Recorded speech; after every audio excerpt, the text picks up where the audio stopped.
ایمان کی دولت توحید کی دولت کر دے.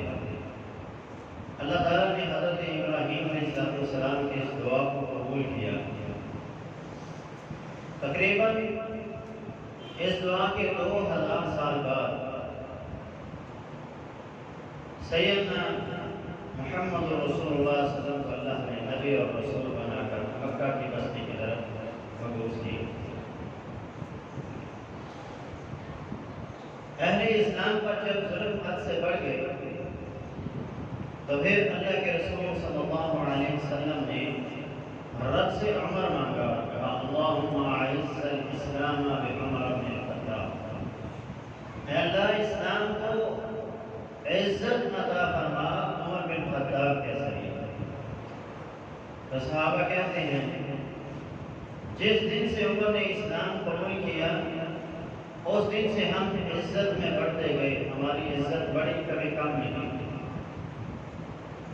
اور وہ اسلام جو دار ارقم کے اندر محیط ہو چکا تھا اس کو دار ارقم سے باہر نکال کر بیت اللہ میں لانے والے سیدنا عمر فاروق رضی اللہ عنہ. تو اسلام کو عزت ملی سیدنا عمر بن خطاب رضی اللہ عنہ کے ذریعے. اور یہ اللہ کے رسول صلی اللہ علیہ وسلم کے لیے اللہ کے رسول صلی اللہ علیہ وسلم نے حضرت عمر کے لیے پہلی دعا کی. جب حضرت عمر رضی اللہ عنہ دار ارقم میں اللہ کے رسول کے پاس آئے کسی اور نیت سے، لیکن اللہ کے رسول صلی اللہ علیہ وسلم آگے بڑھے اور آپ نے ان کے سینے پر ہاتھ رکھ کے کہا اللہم اخرج ما فی صدر عمر من غل واغفرہ ایمان. اے اللہ عمر کے دل کے اندر کسی بھی قسم کا کوئی کینہ، کوئی روز، کوئی نفرت، کوئی عداوت ہے، اسلام کے لیے کوئی دشمنی ہے تو اس کو نکال دیں. اس کے دل سے کفر کو نکال کر وہ ابدلہ ایمانا، اس کو ایمان کے اندر کر دے گا. تو سیدنا عمر فاروق نے اس دعا کے فوراً بعد اسلام قبول کر لیا. پھر کئی ایک مقامات میں اللہ کے رسول صلی اللہ علیہ وسلم نے ان کے لیے دعائیں. ایک دفعہ نبی علیہ السلام انہیں یہ دعا دیتے ہیں بشرک اللہ بخیر یا عمر فی الدنیا والآخرہ. اے عمر دنیا آخرت میں اللہ تجھے خیر اور بھلائی کے اوپر زندہ رکھتا ہے. اللہ کی طرف سے تجھے ہدایت، خیر اور بہتری کی مبارک ہو. ایک دعا حضرت عمر کے لیے یہ کی وَيَرْزُقَكَ اللَّهُ قُرَّةَ أَعْيُنٍ فِي الدُّنْيَا وَالْآخِرَةِ. اے عمر اللہ تجھے دنیا اور آخرت میں تیری آنکھوں کو ٹھنڈک کر دے. اللہ تعالیٰ نے ایمان کے نور سے ان کے دلوں کو بھی مزین کیا اور ان کی آنکھوں کو بھی اللہ رب العالمین نے ٹھنڈک پہنچائی. ایک دفعہ حضرت عمر فرماتے ہیں میں نے سفید رنگ کا لباس پہنا، میں اپنے گھر سے باہر نکلا، اللہ کے رسول صلی اللہ علیہ وسلم نے مجھے دیکھا اور کہا البس جدیدا وعش حمیدا ومت شہیدا. اے عمر ساری زندگی اچھے اچھے کپڑے پہنتا رہے، نئے نئے کپڑے پہنتا رہے اور عزت والی تعریف والی زندگی جیتا رہے اور موت آئے تو تجھے شہادت کی موت ہے. ہمیں بھی اس دعا سے یہ سبق ملتا ہے کہ جب کسی بندے کو اچھا لباس پہنتے ہوئے دیکھیں، نئے کپڑے پہنتے ہوئے کسی بندے کو دیکھیں تو اسے یہ دعا دیں کہ جب تک زندہ رہے اچھا لباس پہنتا رہے، جب تک زندگی گزارے بہترین زندگی گزارے اور موت آئے تو ایمان اور شہادت کی موت دلانے سے. تو حضرت عمر رضی اللہ تعالیٰ عنہ نے جب یہ الفاظ اللہ کے رسول کی زبان سے سنے تو پھر شہادت کی دعا کیا کرتے اللہم ارزقنی شہادتا فی سبیلک واجعل موتی فی بلد رسولک. اے اللہ مجھے موت بھی آئے، شہادت بھی آئے اور تیرے نبی اور تیرے رسول کی شہادت بھی آئے. اور آپ کی دعا کو اللہ نے قبول کیا. تو آپ کو ذی الحج کی 26 یا 27 تاریخ کو جب زخمی کیا گیا تو اللہ تعالیٰ نے آپ کی اس دعا کو قبول کیا اور مدینہ الرسول میں مسجد رسول میں آپ پر حملہ ہوا اور آپ نے جامع شہادت نوش کی. یہ حضرت عمر رضی اللہ عنہ کہ جن کے لیے اللہ کے رسول نے کثرت سے دعائیں کی اور یہ بھی حضرت عمر کو مقام حاصل ہے. کسی اور صحابی کے حصے میں یہ مقام حاصل، یہ مقام اسے نصیب نہیں ہوا. کہ اس سے اللہ کے رسول نے کہا ہو کہ مجھے اپنی دعاؤں میں یاد رکھا۔ ہر ایک کے لیے اللہ کے رسول دعا کرتے تھے، لیکن عمر فاروق کو واحد ہستی ہیں کہ جنہیں اللہ کے رسول نے اس وقت کہا جب آپ عمرے پر جا رہے تھے تو آپ سے کہا لا تنسانا من دعائک یا عمر، اے عمر اپنی دعاؤں میں ہمیں کبھی بھلانا مت، ہر دعا میں ہمیں بھی یاد رکھنا۔ یہ واحد ہستی حضرت عمر ہے جن سے اللہ کے نبی نے اپنے لیے دعا کروا۔ تو یہ حضرت عمر فاروق رضی اللہ عنہ ہیں کہ جن کے لیے نبی علیہ السلام نے کثرت سے دعائیں کی۔ اللہ تعالیٰ نے آپ کو بے شمار خصائل اور خوبیوں سے نوازا ہے۔ آپ کی بے شمار خوبیاں ہیں جن میں سے ایک خوبی عاجزی ہے۔ آپ کو اللہ تعالیٰ نے پہلا مسلمانوں کا خلیفہ بنایا جس نے وسیع اسلامی سلطنت کے اوپر حکومت کی، اور آپ کی حکومت 22 لاکھ مربع میل کے اوپر بہت بڑی، گویا کہ آپ اس طرح کہہ رہے ہیں کہ آدھی دنیا کے اوپر اس وقت حکومت کرنے والے عمر فاروق رضی اللہ عنہ۔ لیکن کبھی دل میں تکبر نہیں آیا، کبھی اپنے آپ کو بڑا نہیں سمجھا، ہمیشہ عاجزی کے ساتھ زندگی گزاری ہے۔ باوجود طاقت ہونے کے، باوجود مال و دولت کے ہونے کے، باوجود مسلمانوں کے خلیفہ ہونے کے، کبھی کسی کے ساتھ ظلم و زیادتی نہیں کی، اور اپنے اختیارات کا ناجائز فائدہ کبھی نہیں اٹھایا، ہمیشہ عاجزی کے ساتھ زندگی گزاری۔ سیدنا عمر فاروق رضی اللہ عنہ کو کسی صحابی نے دیکھا، آپ کے دوست نے دیکھا کہ آپ جانوروں اونٹوں کو چارہ ڈال رہے ہیں، ان کی دیکھ بھال کر رہے ہیں۔ امیر المومنین، آپ کی یہ شیان شان نہیں ہے کہ آپ جانوروں کو چارہ ڈالیں، آپ کو اللہ نے مسلمانوں کا حکمران بنایا ہے۔ تو آپ نے کہا آج میرے پاس چند قبائل آئے اور انہوں نے اپنی ضرورتیں میرے سامنے رکھی، اور اس وقت میرے دل میں پیدا ہوا، میں نے اپنے آپ کو بڑا سمجھا۔ تو اس وقت میں نے اپنے نفس کو ملامت کرنے کے لیے اور اپنے نفس کو سزا دینے کے لیے جانوروں کے طویلہ میں لایا اور پھر جانوروں کی دیکھ بھال کرنا لگا، تاکہ مجھے یہ احساس ہو کہ میں مسلمانوں کا حکمران جو ہوں، ان پر ظلم کرنے کے لیے نہیں، ان کے اندر بڑا پن دکھانے کے لیے نہیں، مجھے اللہ نے ان کا خادم بنایا ہے، میں ان کی خدمت کرنے کے لیے مامور ہوں۔ تو حضرت عمر رضی اللہ عنہ کا یہ مقام ہے، یہ ان کی عظمت اور یہ ان کی شان ہے کہ سب کچھ ہونے کے باوجود عاجزی کے ساتھ زندگی گزارنے والے۔ آج جب ہم اپنے حکمرانوں کو دیکھتے ہیں، حکمرانوں کو تو چھوڑے، ہم اپنے گھروں کو اگر دیکھتے ہیں تو ہمارے گھروں میں ہمارے بچے جب جوان ہوتے ہیں تو وہ جو 2-4 پیسے گھر میں جب لگانے لگ جاتا ہے تو وہ بھی اپنے آپ کو رب سمجھنے لگ جاتا ہے۔ وہ یہ سمجھتا ہے کہ میرے بغیر گھر کا خرچہ ہی نہیں چل سکتا،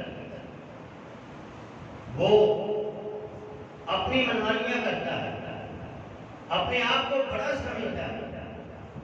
دنیا میں اللہ تعالیٰ نے لوگوں کو نشان عبرت بنایا ہے کہ جن لوگوں نے بھی تکبر کا مظاہرہ کیا، اللہ رب العالمین نے گویا اپنی چونٹیوں سے مروایا۔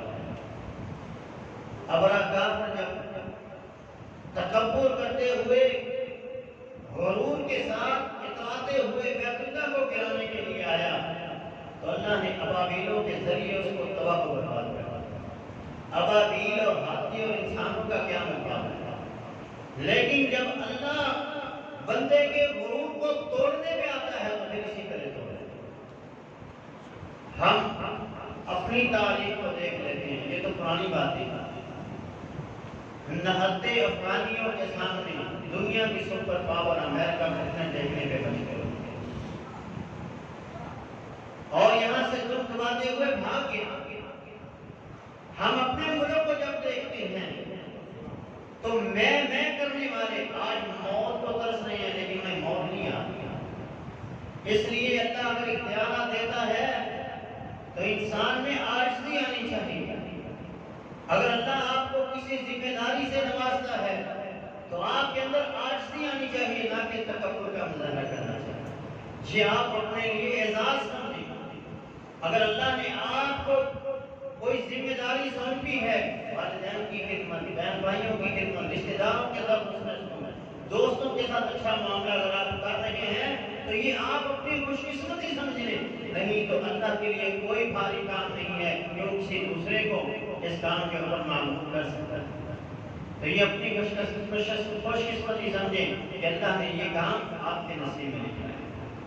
آج سے کس قدر ہے، بڑا مشہور واقعہ ہے کہ جب روم کے 2 سفیر مدینہ میں آئے امیر المومنین سے ملاقات کرنے کے لیے، تو سیدنا امیر المومنین کے محل کے بارے میں پوچھ رہے ہیں کہ مسلمانوں کے حکمران کا جو گھر ہے وہ کہاں ہے، اس کا جو محل ہے وہ کہاں ہے؟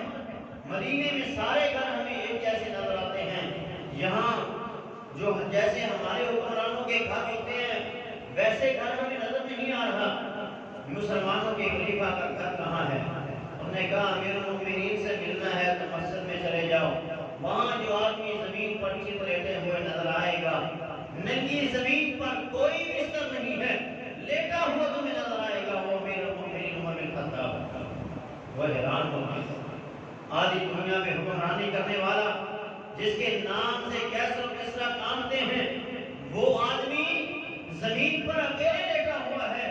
جب انہوں نے دیکھا تو کہا عدلت فنمت، آپ نے عدل کیا، رب کی زمین پر انصاف کا بورڈ ڈالا کیا ہے، رب تعالیٰ نے آپ کو سکون عطا فرمایا ہے، آپ سکون کی نیند سو رہے ہیں، کوئی گارڈ نہیں ہے، کوئی گارڈ نہیں ہے، کوئی سپورٹی نہیں ہے، اکیلے تنہا مسجد میں سوئے ہوئے۔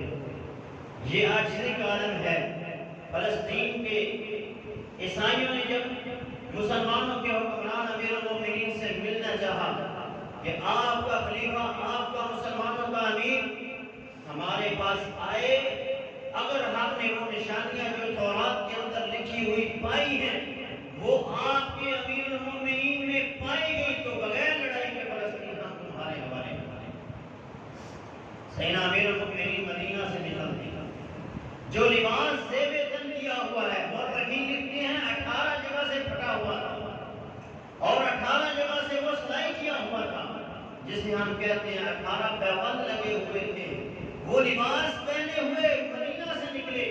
سیدہ عائشہ رضی اللہ عنہا کو جب معلوم ہوا تو انہوں نے ایک جبہ، ایک قمیص، ایک کرتا آپ کی طرف بھیجا، کہا آپ دنیا کی سپر پاور کی طرف جا رہے ہیں، عظیم شہنشاہ لوگوں کی طرف جا رہے ہیں، اور آپ کا لباس اتنا سادہ نہیں ہونا چاہیے، کم از کم اچھا لباس ہی پہن کے جائیے، نیا لباس تو پہن کے جائیے۔ سیدہ عائشہ ماں جی کا حکم تھا، آپ نے زیب تن کر لیا، لیکن جب مدینہ سے دور گئے تو وہ لباس اتار دیا، کہا مجھے یہ لباس پہنے ہوئے شرم محسوس ہو رہی ہے، میں اپنے لباس کے اندر ہی وہاں جاؤں۔ ایک سواری، ایک غلام اور ایک آپ خود ہیں، سفر پہ جب نکلے تو اب سواری ایک تھی تو منزلیں طے کر لی گئی کہ 5 کلومیٹر، 10 میل، 15 میل، 20 میل میں پیدل چلوں گا اور آپ سواری کریں، اور پھر میں سوار ہو جاؤں گا، آپ پیدل چلو گے۔ اب یہ غلام اور آقا، عام غلام اور مسلمانوں کا حکمران، آدھی دنیا کا حکمران باری طے کر کے جا رہا ہے، اور پھر چلتے گئے، رستے میں جوتا ٹوٹ گیا، امیر المومنین نے اپنا جوتا ہاتھ میں پکڑا ہوا ہے اور فلسطین میں داخل ہونے والے ہیں، تو غلام اسلم کہتا ہے اے امیر المومنین آپ یہاں پہ رک جائیے، آپ سوار ہو جائیے، میں ہی آگے پیدل چلوں گا۔ فرمایا نہیں، یہ انصاف نہیں ہے، اب باری تیری ہے، سوار ہوگا۔ وہ سوار ہو گیا اور مالک مختار حکمران گھوڑی کی اونٹنی کی لگام کو تھامے ہوئے فلسطین میں داخل ہو رہا ہے۔ انہوں نے جب یہ نشانیاں دیکھی کہ جوتا جو ٹوٹا ہوا ہوگا تو اس کے ہاتھ میں ہوگا، قمیض کے اوپر پیوند لگے ہوئے ہوں گے، اور لگام جو ہوگی سواری کی وہ مالک کے ہاتھ میں ہوگی، امیر المومنین خلیفہ کے ہاتھ میں ہوگی۔ یہ جب نشانیاں دیکھی انہوں نے فلسطین کی چابیاں امیر المومنین کو دے دی اور کہا آج سے فلسطین کے حکمران کا تو یہ آج سے کا ہمارے حکمرانوں کو اللہ تعالیٰ نے اتنی عیاشیاں دی ہیں، انہیں کوئی رب کا ڈر اور خوف ہے نہیں۔ آئے دن آپ ان سے سنیں گے خزانہ خالی، ان بغیرتوں سے بندہ پوچھے کہ خزانہ خالی کیا ہم نے کیا؟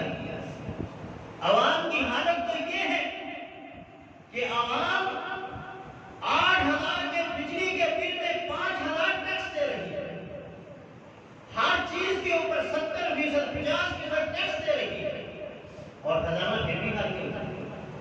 باہر سے امدادیں آتی ہیں، خزانہ پھر بھی خالی ہوتا ہے۔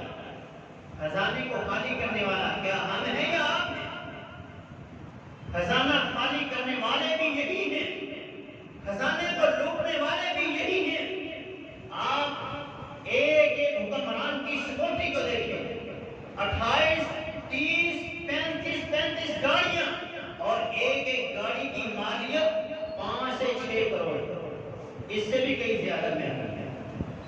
اتنی مہنگی گاڑیاں ہیں، اور پھر ان گاڑیوں کے اندر لاکھوں کا روزانہ پیٹرول ڈلتا ہے، اور لاکھوں روپے ان کی سکیورٹی کے لیے جو گارڈ ہے انہیں کیا جاتا ہے، اور پھر ان کے کپڑوں کی جب باری آتی ہے تو وہ اربوں خربوں ڈالروں کے اندر چلے جاتے ہیں، روپیوں کے اندر بھی نہیں بلکہ ڈالروں میں جاتے ہیں۔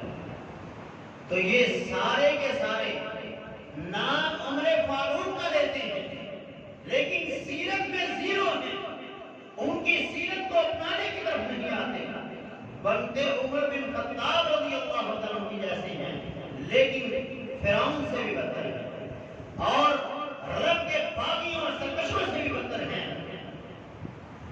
دعوے بڑے بڑے ہیں، لیکن سیرت اور کردار میں یہ لوگ زیرو ہیں۔ ان کی عیاشیاں آسمان کو چھوتی ہیں۔ ان سب کے ساتھ یہی کرنا چاہیے، ان سب کی پراپرٹیوں کو اور ان کی جائیدادوں کو ضبط کر لینا چاہیے، اور جو خزانے انہوں نے خالی کیے ہیں وہ خزانے بھر کے جو باقی بچتا ہے جس حساب سے اتنے ان کو دے دینا چاہیے۔ یہ انصاف ہے، کیونکہ خزانہ عوام نے خالی نہیں کیا، انہوں نے خالی کیا، اور یہ باریاں لگائے بیٹھے ہیں۔ اب نواز شریف کی باری ہے تو پھر زرداری کی ہوگی، پھر عمران خان کی ہوگی، یہ ایسے ہی ہمیں الو بناتے رہتے ہیں اور پھر اپنے کام سیدھے کرتے رہتے ہیں۔ ابھی بھی یہ دیکھ لیں، یہ جو معاملہ چل رہا رہتا ہے کہ انصاف کے ساتھ انہوں نے اوپر کمپرومائز کر کے ایک دوسرے کے ساتھ ایگریمنٹ کر کے ایک دوسرے کو چھوٹ دے دینی ہے، اور پھر انہوں نے ہمارے اوپر حکمرانی کرنی ہے۔ اللہ تعالیٰ ہمارے ان حکمرانوں کو جنہوں نے ملک کا خزانہ لوٹا ہے، اللہ ان کی نسلوں کو بھی تباہ کروا دے۔ یہ عوام کا پیسہ، یہ اس ملک پاکستان کے ایک ایک بندے کے پسینے کا پیسہ ہے اور اس کی محنت کا پیسہ ہے، جس نے کھایا، جس نے لوٹا، چاہے وہ عمران خان کی صورت میں ہو، چاہے وہ زرداری کی صورت میں ہو، چاہے وہ نواز شریف کی صورت میں ہو، چاہے وہ مولوی فضل الرحمان کی صورت میں ہو، جس نے بھی کھایا، جس نے ملک کو لوٹا، اللہ اس کو بھی تباہ و برباد کرے، اس کی نسلوں کو بھی تباہ و برباد کرے۔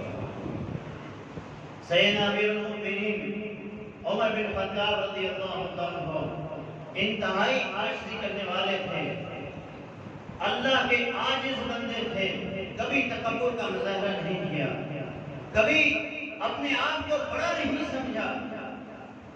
سیدنا عبد الرحمن بن عوف فرماتے ہیں، ایک دفعہ میں مدینہ میں آیا تو میں نے دیکھا کہ امیر المؤمنین کبھی اس گلی میں جا رہے ہیں کبھی اس گلی میں جا رہے ہیں، میں آپ کے پیچھے پیچھے، تو میں نے کہا امیر المؤمنین کیا بات ہے؟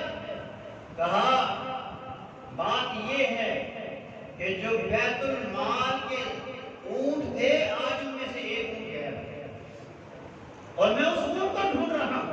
فرمایا آپ اپنے غلاموں کو حکم دیں، سپاہیوں کو حکم دیں۔ فرمایا بیت المال کی ذمہ داری میری ہے، میں خود اس کو ڈھونڈوں۔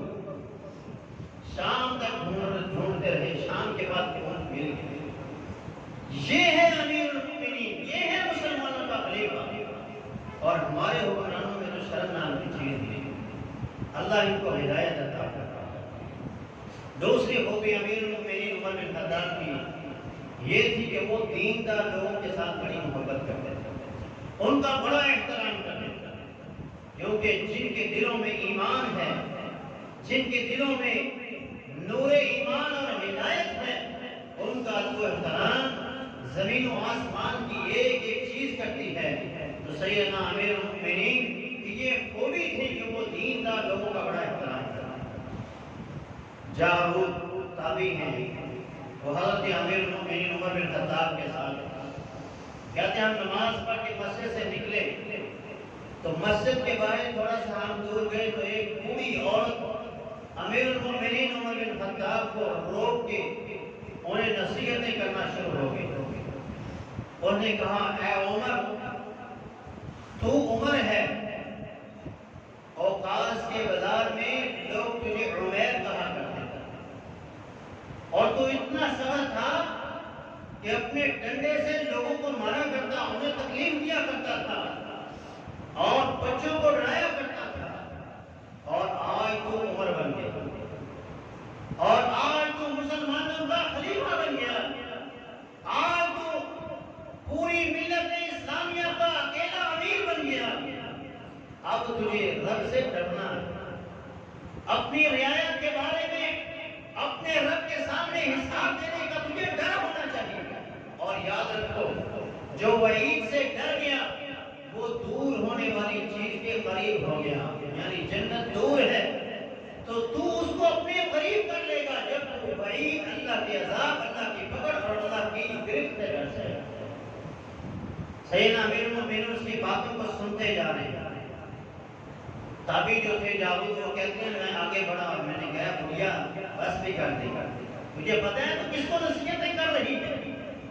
کہا مجھے پتا ہے میں کس کو نصیحتیں کر رہی ہوں۔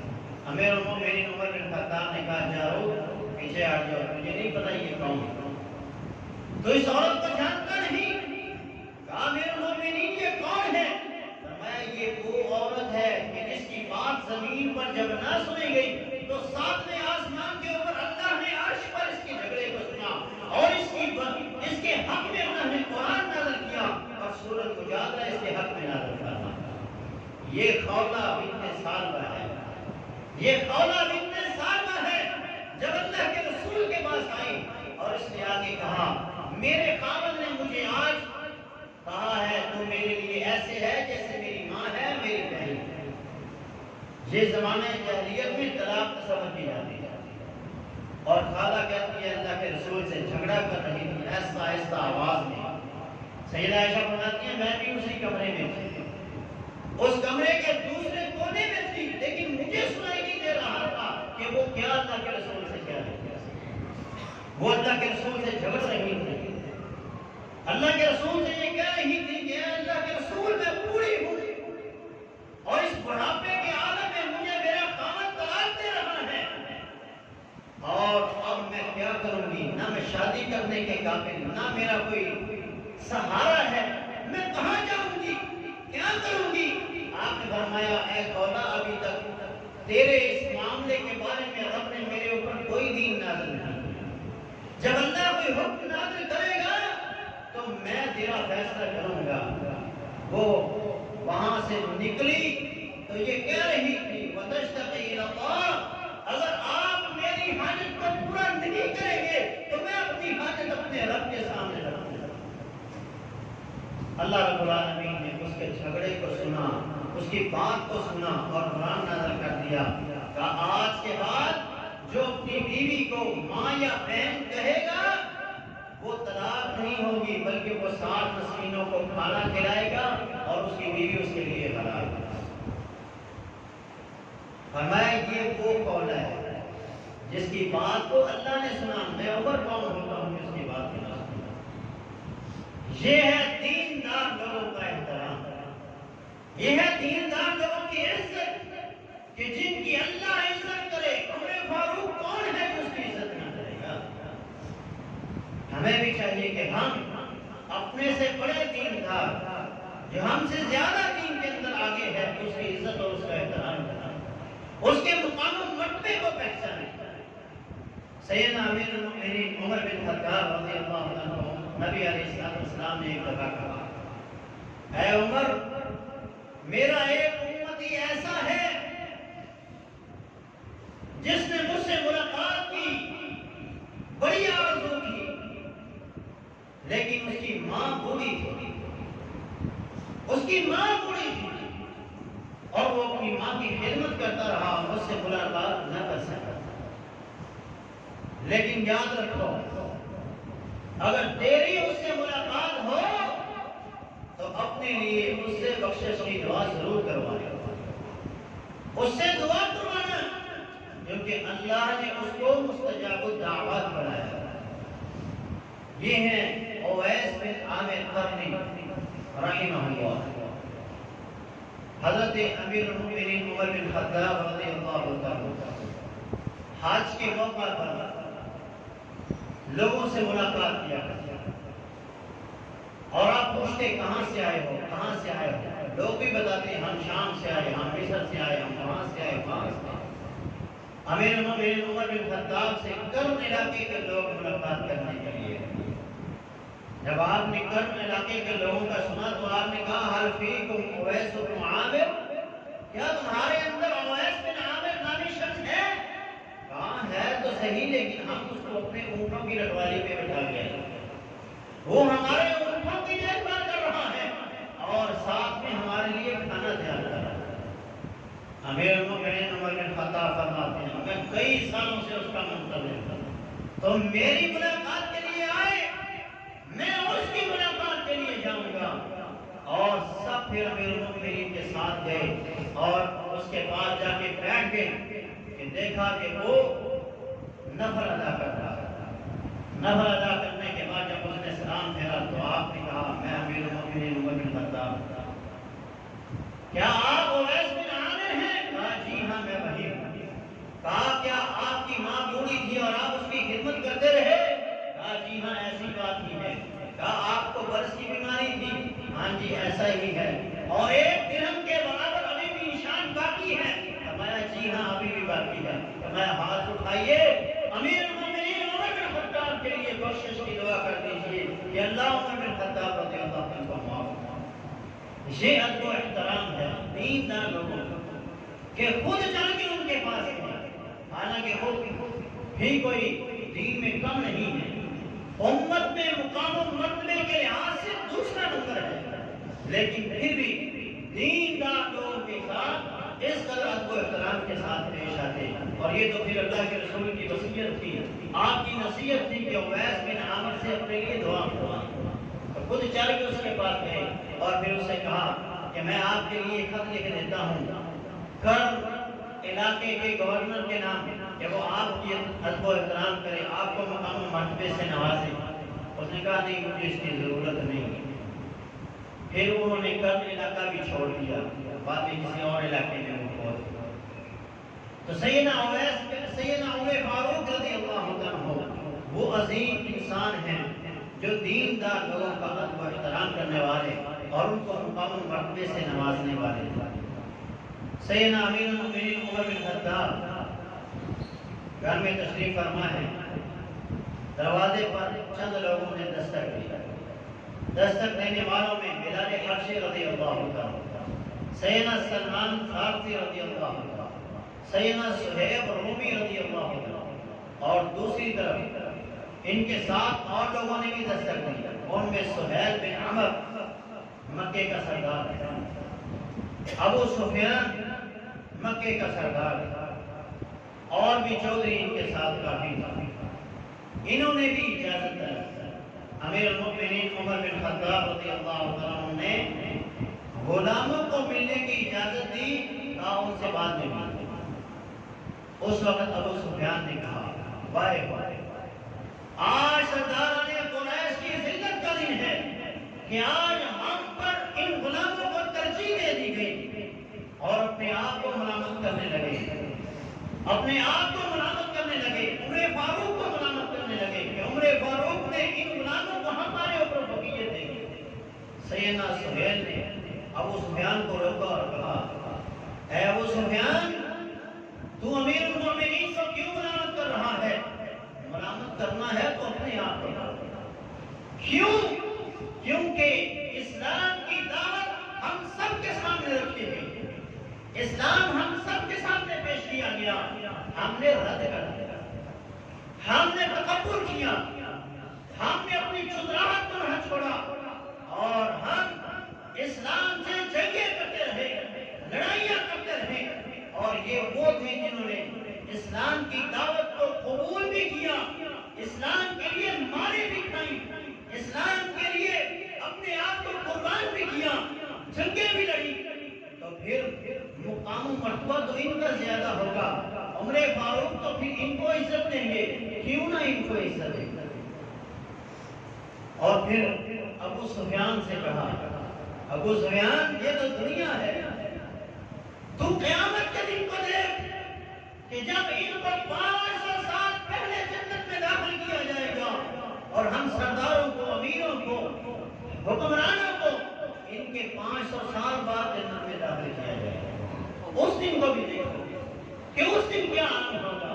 آج تو تجھے ذلت محسوس ہو رہی ہے، ندامت محسوس ہو رہی ہے، اس دن کو بھی دیکھو کہ اس دن کیا کرتے ہیں۔ حضرت علی رضی اللہ عنہ ادب و احترام کتنا کیا کرتے ہیں۔ سیدنا علی رضی اللہ عنہ کے خلاف ایک مقدمہ آیا، سننے والے امیر المؤمنین عمر بن خطاب ہیں۔ آپ نے جب کیس سننا شروع کیا تو آپ نے حضرت علی کو ابو الحسن کہہ کر پکارا کہ ابو الحسن یہاں تشریف لائیے۔ اور جو آپ کا مخالف فریق تھا جس نے مقدمہ دائر کیا تھا، اس کا نام لے کر آپ نے کہا فلاں بندے ادھر آ کے مقدمہ سنا گیا، مقدمہ مخالف کے حق میں آیا، فیصلہ جو تھا حضرت علی کے مخالف دیا۔ حضرت علی نے جب مقدمہ سنا، فیصلہ سنا تو آپ تھوڑے سے آپ کے چہرے سے پہچانا گیا کہ آپ ناراض ہیں۔ جب لوگ جا رہے تھے تو آپ نے حضرت علی سے بولا، حضرت علی کو بلایا اور کہا علی کیا بات ہے؟ آپ لگتا ہے فیصلے سے ناراض ہیں، فیصلہ آپ کے مخالف آیا۔ آپ فیصلے سے ناراض نہیں، فیصلہ تو آپ نے انصاف کے ترازو میں پورا تولا، کسی طرف جھکاؤ نہیں کیا، پورے انصاف کے ساتھ فیصلہ کیا ہے۔ ناراض اس بات پہ ہوں کہ آپ نے جب مقدمے کے لیے مجھے بلایا اور میرے مخالف کو بلایا تو آپ نے انصاف نہیں کیا۔ کہا کیا انصاف نہیں کیا؟ کہا مجھے نیت کے ساتھ مخاطب کیا، میرے مخالف کا نام لے کر مخاطب کیا، یہاں آپ نے انصاف نہیں کیا۔ آپ آگے بڑھتے اور حضرت علی کے ماتھے پر بوسہ دیتے اور کہتے ہیں لا ابقانی اللہ ارضا لیس فیہا ابو الحسن، اے اللہ مجھے اس زمین پر زندہ ہی نہ رکھنا جس زمین پر ابو الحسن تھا۔ یہ محبت تھی، یہ احترام تھا سیدنا علی رضی اللہ عنہ۔ اسی طرح ہر دیندار آدمی کا حضرت عمر احترام کرنے والے تھے، ہر ایک کو عزت اور مقام دیا کرتے تھے، جس عزت کے وہ لائق ہوتا اس عزت سے اسے نوازا کرتے تھے۔ تو ہمیں بھی چاہیے کہ جو ہم میں دین سے آگے ہیں، جو ہم میں دیندار لوگ زیادہ دیندار ہیں، ان کی عزت کریں، ان کا احترام کریں، ان کو مقام و مرتبے سے نوازیں۔ یہ سیرت ہے حضرت عمر رضی اللہ عنہ کی، اور آپ کی سیرت کو اپنانا اور صحابہ کی سیرت کو اپنانا، ان جیسا بننے والا بندہ ہدایت یافتہ تصور کیا جائے گا، ایمان والا تصور کیا جائے گا، اور جو ان کی سیرت سے ہٹ کے زندگی گزارے گا وہ ایمان والا تصور نہیں کیا جائے گا۔ قرآن کہتا ہے فَإِنْ آمَنُوا بِمِثْلِ مَا آمَنْتُمْ بِهِ فَقَدِ اهْتَدَوْا، اگر ایمان ویسا ہوگا، عمل ویسا ہوگا جیسا صحابہ کا ہے، پھر ہدایت یافتہ ہو، کامیاب اور کامران ہو، اور اگر ایسا نہیں ہے تو پھر یاد رکھو ناکامی تمہارا مقدر ہوگی۔ اللہ تعالیٰ سے دعا ہے کہ وہ ہمیں دین حق کے اوپر زندہ رکھے، صحابہ کے نقش قدم پر چلنے والا بنائے، اور صحابہ جیسی سیرت اور ان جیسا کردار اپنانے کے اللہ ہمیں توفیق عطا فرمائے۔ اقول قولی ھذا استغفر اللہ لی و لکم۔